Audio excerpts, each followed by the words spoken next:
what was in any way depressive, in my point of view, was what Trump said about the European Union.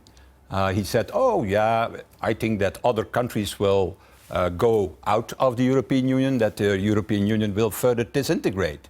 And so I think that Europe for the moment is squeezed between a populist president in America, who wanted disintegration of the Union, and an autocrat at the other side, Vladimir Putin, who want also to divide Europe. And on top of that, we have the political radical Islam. So I think that Europe, for the moment, has an existential. We live an existential moment for the European Union. But you mentioned three threats: the Islamists, the Putin, and Trump. You didn't mention the threat, which is that the public in Europe are voting all over the place for people who are, if not fascist, are flirting with it. I mean, in Austria, what, 46% for the candidate I agree with you. Nationalism, right? Populism is on the rise. It's the threat inside Europe that you should be worrying about, not Trump or the. I think that we can face this. That we can find a solution for that by coming forward with a real vision.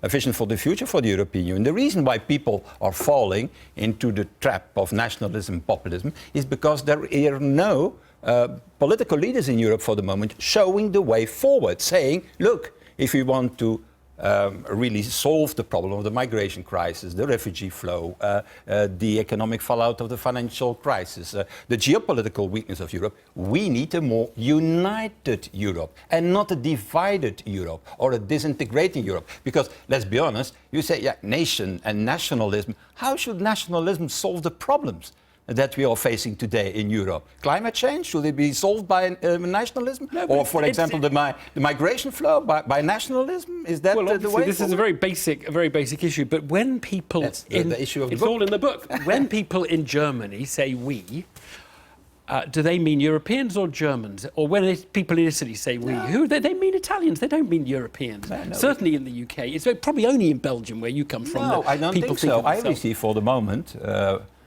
Tens and tens, it's now I think already thousands of mails from Britain, from British citizens who are telling me, I want to be an EU citizen. I don't want to break up the link with Europe, because Europe, that belongs to my civilization, my culture, my literature, my architecture. So it's true that people are feeling German or Italian or British, but also European. An identity, Mr. Davies, is not one identity.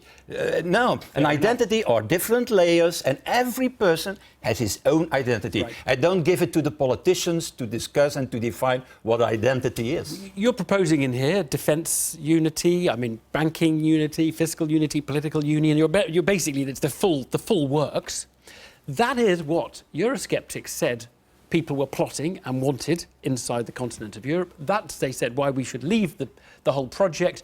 And in a way, they were right. Because Britain, you agree, Britain would never sign up, ever sign up to the manifesto you're proposing. A proper United States of Europe. British statesman Winston Churchill who, for the first time, used the word United States of Europe. It was Winston Churchill who said that. And on top of that, the problem of Europe, let's be very honest, the problem of Europe is not that this is a big European Union, because the budget of the European Union is only 1% of the European GDP. The problem is that it is still a confederation, a loose confederation of nation states based on the unanimity rule. And you know, and I know, that an international organization based on the unanimity rule, where 28 heads of state and government have to agree, it acts always too little too late. And that is the problem of the Union today. Not fit for purpose, not effective, always too little too late. And therefore we need to reform it. Yeah, and that is this book is the kind of the manifesto for that direction. Look, let's talk about Brexit, because you've got a Brexit job. You heard Theresa May's speech a couple of weeks back, in which she outlined her vision of what we're aiming for. Some said that was a kind of British wanting their cake and eating it. They wanted to be in and they wanted not to be in, but they wanted to be in all the good bits and not the bad. Was that your perception, or do you think you can work with I think it's a good summary, what you have. No, so you don't think you could work with what she was... What she mainly said was we go out of the European Union, out of the single market, out of the customs union, out of the European Court of Justice. And then, maybe we could have this European program that interests us, or that will not work naturally, because you cannot pick and choose. Why not? Because it is in your interest to let us cooperate with you. Why wouldn't you? No, my idea was a totally different one. I was against Brexit. I thought that even the best solution should be that Britain is still part of the single market, not only for us, but in the main interest of the British industry, British economy and the British workers. Let's just take a very specific one, the customs union. She said we'll leave the customs union, but we would like to have, for example, a particular deal for the car industry, so that supply chains can operate. Sorry. Now, will that work or not? No, I don't think that you can do that. That is what I call a pick and choose policy. That is saying, okay, we go out of every European cooperation, and then I take the very interesting parts for us, without taking also the obligations, without also the payments that are necessary for that. So I don't think that will work. We need a fair partnership. You cannot create a status for countries outside the European Union where it's even more favourable than for the countries who are member of the European Union. Favourable for everybody, then everybody should do it. But no taxpayer in Europe will accept such an outcome. Nevertheless, I think that a fair partnership is possible, and I think also that Europe has to be generous in a certain way towards not a specific country, but towards these individual citizens in the UK who want to retain their citizenship of the European Union. So you'll let me get an EU passport and become a... No, I think not to do a passport. We know what passport means today. No, what I'm thinking about is that maybe some advantages of the European citizens could be kept for those people in the UK who want to have them in the future. And that is a generous offer, I think. Okay. It's my personal opinion. It's not the opinion of the European Parliament for the moment and not of the negotiators.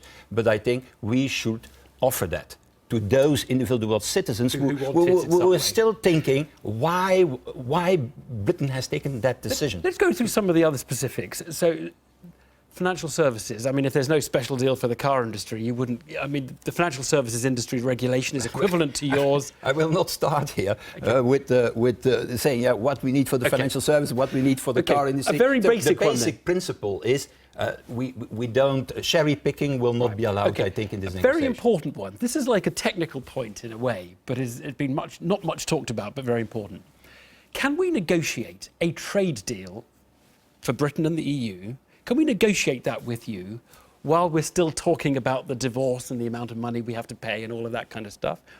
Or do we have to settle all the details of the divorce first and then talk about trade? Well, the treaty is very clear on this. You take Article 50 of the treaty, and it's indicating what needs to be done. And the treaty says two things. First of all, a withdrawal agreement needs to be agreed, and that in the light of the future relationship and partnership with the UK. So you need also to have already at that moment a broad idea of what will be the future relationship. That's exactly what the treaty says. So informal talks can go on both tracks during the 2 years. Yeah, but you cannot really conclude on even a framework of the future relationship if, first of all, you have not the withdrawal agreement. There, the treaty, Article 50, is very clear. And for the moment, let's be honest, we are not in that stage. We are waiting, in fact, for the triggering of Article 50 by the end of March, and then only, I think, by the end of May, beginning of June, we can start the negotiations. Well, people have been saying, from the European side, Britain has to pay 60 billion euros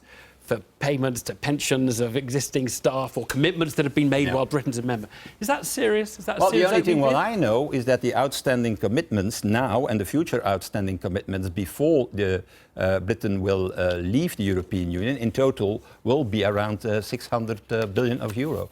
That's the reality, and that you can find in the accounts of the European Union. We're going to have a lot to talk about. Verhofstadt, thanks very much indeed.